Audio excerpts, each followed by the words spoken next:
Lagi satu kena ingat, kari dia bukan biasa-biasa, okey? Oh, air sedap lah. Sedap. Nasi biryani ya? Yes, jom.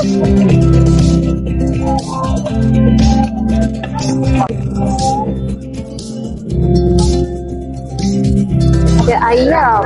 Ini apa ni? Kambing. Kambing.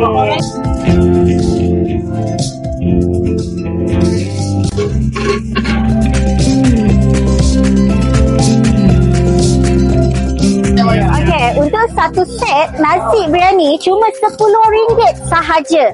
So, jangan tunggu lama lagi, okey?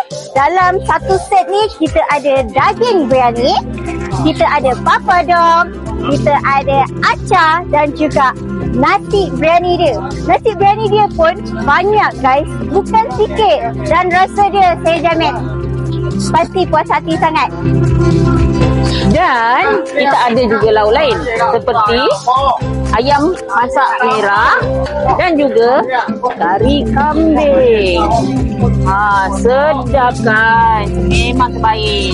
Lagi satu kena ingat, kari dia bukan biasa-biasa, okey? Okey, so siapa-siapa yang nak cuba nasi biryani yang sangat-sangat berbaloi dan murah, rasa dia pun sangat puas hati, boleh datang ke Bazar Ramadan Bandar Tun Razak Ceras.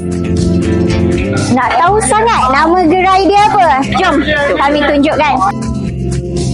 Nama gerai dia adalah Nasi Biryani Muar Masjid Najidin.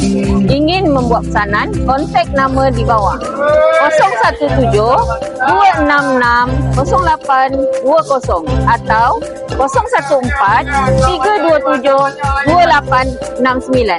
Apa lagi? Jom.